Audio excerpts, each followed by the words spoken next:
Alright, hello and welcome back to the channel. I'm Wild Sparrow and let's get into this fight. So this guy starts doing capoeira moves and... oh, he's pulled away, so I guess we're not fighting. I'm so sorry, Velma said as Kale manhandled Manuel into one of the other rooms. You know, I think the world of you, Evelyn. Manuel's just been on edge lately. He doesn't really mean any of that. Could have fooled me. It's no reflection on you, Velma. Don't worry.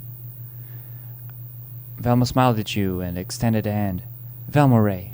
Folks call me Sunshine. Sorry if this wasn't the best of introductions. Velma turned to follow Kale and Manuel, but then stopped to give you an endearingly lopsided grin. So, welcome to Near Fall Academy, I guess.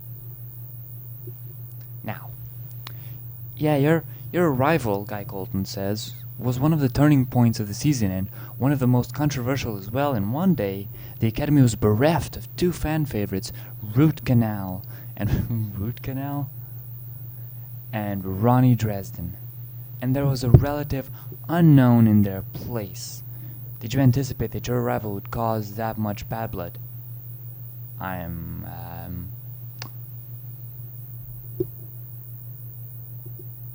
No, I mean, it shouldn't matter. What do you mean by that? Either you believe you have what it takes, or you don't. I've mentioned this on camera before. If you think you're good enough to be a part of the GWA, then it shouldn't matter how many other people are going for the same thing. The GWA is the big fish. There are always going to be millions of people who share your dream. And if you're going to let that intimidate you, you shouldn't be here. Strong words, says Colton. It's the truth. Regardless, it's moments like your sudden arrival that made Near Fall Academy such must-see television for the past 10 weeks. In fact, the next swerve that took place was in the very next episode, and coincidentally, it involved Manuel suddenly withdrawing due to an unspecified family emergency. I wanted to get your thoughts about that, considering that all the viewers at home got was video of Mr. Awesome making the announcement. There wasn't even an exit interview, which we all found to be very strange. Off the record, what really happened? You remember that day well. It happened the night after you arrived, after most of the day had passed with Manuel mysteriously absent. When he'd appeared with the trainers at the end of the day, he seemed shaken and pale. He hadn't said a word the whole time. Like Colton said, it was Mr. Awesome who made the announcement, and maybe they hadn't shown Manuel standing there mutely beside Awesome all throughout. Then some security guards hustled Manuel out of the academy like he was a celebrity, and you were paparazzi. Awesome had warned the rest of you not to talk about Manuel to anyone. But if you aren't on the record at the moment... I didn't see him. I didn't see him that day.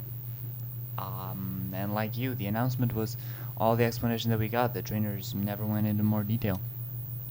That's a shame. Like him or not, Manuel's abrupt exit must have been quite a surprise. It was. How'd you feel when you found out? Relieved? I mean...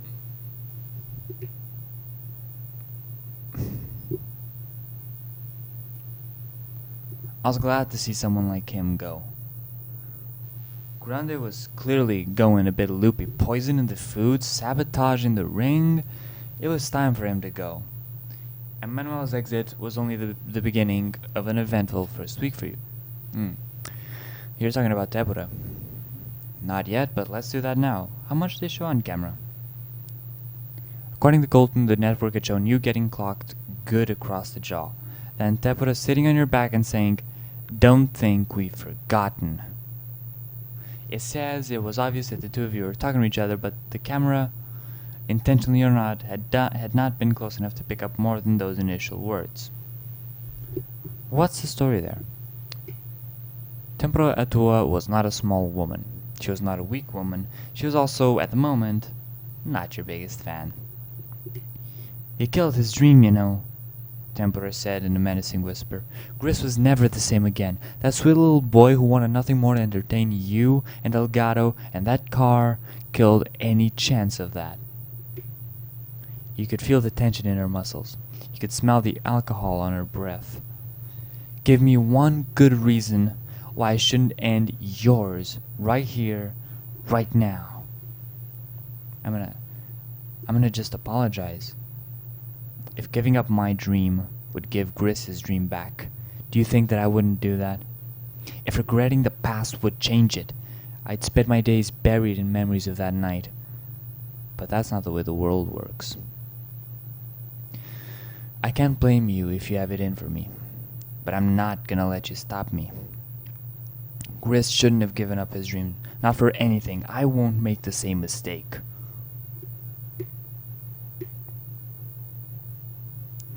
After a moment, Tepra looked away.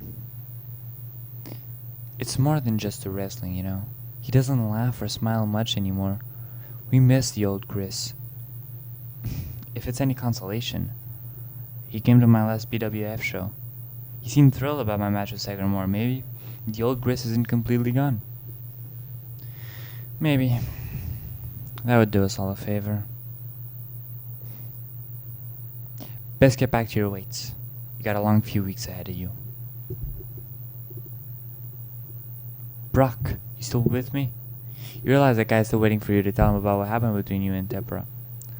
It's got something to do with that part of my past that I don't like talking about. Let's just say that I think we came to a mutual understanding that night. It did seem to be the first and last time you two butted heads. After that, she treated you just the same as any other contestant. And I think that's enough of a warm-up. Remember, we're only gonna be recording since they want to show snippets of the interview in this week's episode of the NFA, but we're going to release the whole thing on my site a week after, so we'll do this all in one shot, no retakes, no cuts. You ready for the real deal? Yes. Should be a cinch. Don't worry, it's gonna be easy. Marks and Smarks and hoodwinked significant others, welcome to a very special edition of Curtain Jerker Says. Oh shit, 2 intros in one video. Nice. We're interviewing the finalists of the hottest reality show on television today, and the only one a true wrestling fan would be caught dead watching Near Fall Academy. It's a show with more athleticism than the Olympics, more conflict than the History Channel, and more twists and turns than your mom's 2 favorite afternoon soaps. And speaking of twists, how about a finalist who wasn't even in the competition until 5 weeks ago? Let's raise the curtain now for Mr. Brock Lesnar. You take a deep breath, and before you say your first word, decide that your strategy for the interview will be to be myself. One thing fans always wonder about is how you contestants spend your free time in the house. After all, a week goes by in real time. Free time. There's 5 hours of sleep count. You have to understand, guy, they're trying to cram years worth of developmental into 12 weeks, 6 in my case. I mean, we have to be training from morning to night. We're required to have a set number of training sessions per day. We do have our choice in terms of instructors, since each has their own specialty. Some cover strength training and ring psychology. Tepra drills us on mat wrestling, while the Dragon Drummer is great at the showmanship side and at promos. I mean,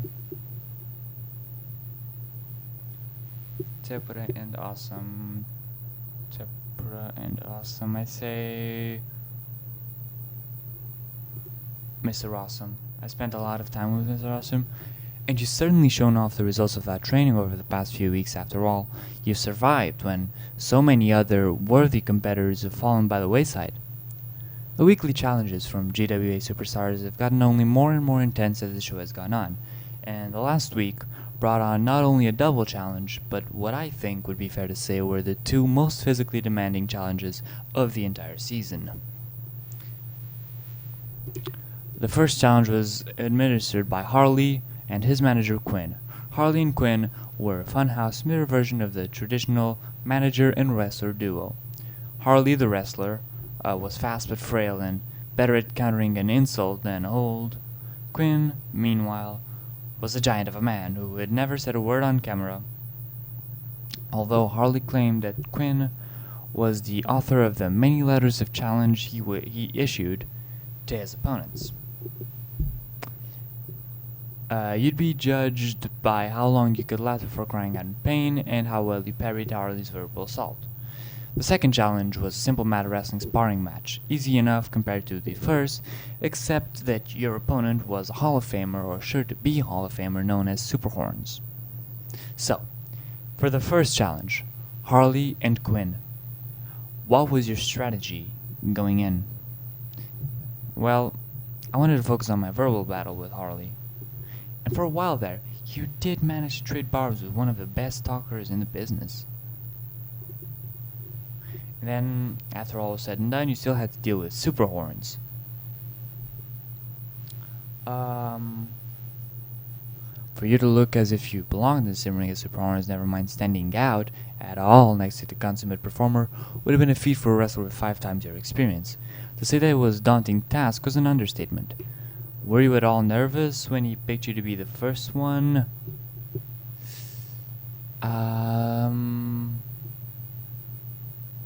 Not really. I mean, I've been in the ring with legends before.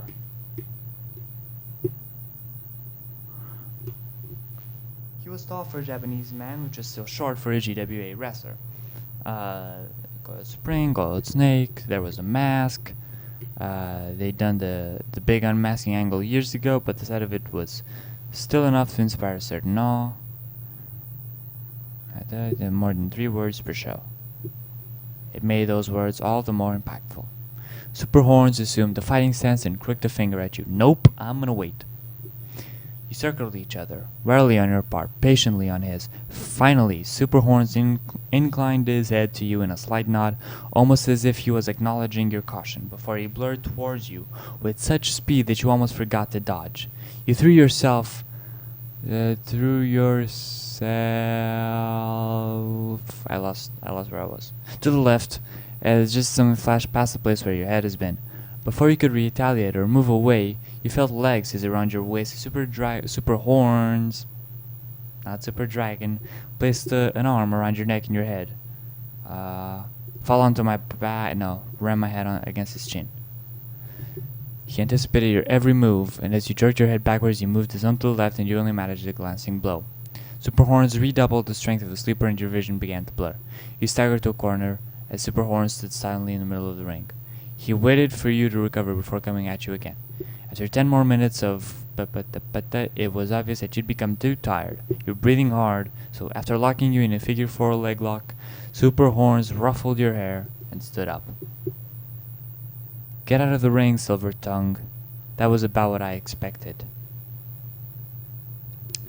You and Guy finished talking about how you performed against Superhorns, and the former wrestler shakes his head. Taking performances in both challenges into account, Zeus clearly performed the best, so I don't think you're surprised that you earned grand immunity. What do you think about Zeus earning a slot in the finals? Well, he's a great competitor, but I'll find a way to beat him. Well, I think that's almost it for our interview, and I'm sure that I speak for everyone watching at home when I say that I can't wait to see how you do in this final stretch of the competition, but I know that I promised that I wouldn't hit you with any too difficult questions, but my audience would kill me if I didn't at least attempt to ask this one. You and Miss Evelyn Ecstasy. What's the real story? Chapter 6, Heart's Desire. Evelyn.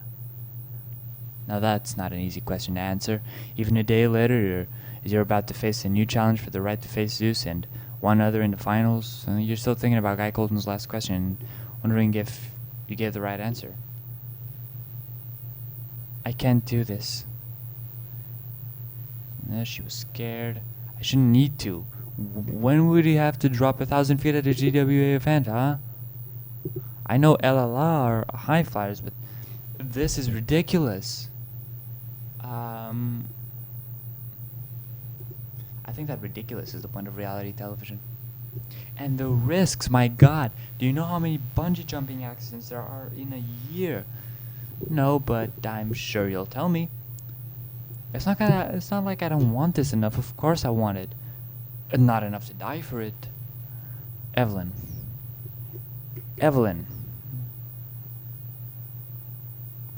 You'll be fine. You're right. Of course, you're right. Now, Maiko, on the other hand, is out of luck. Having the whole Lynn's fat butt is gonna strain the harness to the breaking point. Up your silver tongue. Thanks for that. I lost it a bit there. Oh wait, that was Evelyn. Thanks for that. I lost it a bit there. Happens to the best of us. Ready? As I'll ever be. And she will bungee jump in the next episode, because we've reached the 15-minute mark. If you like this episode, leave a like. I like seeing you guys' support. Let me know in the comments what you think so far of this series. I think we're getting pretty close to signing with the main company. I don't know what the end game is for this game. I don't know how long this is going to be, but we'll see.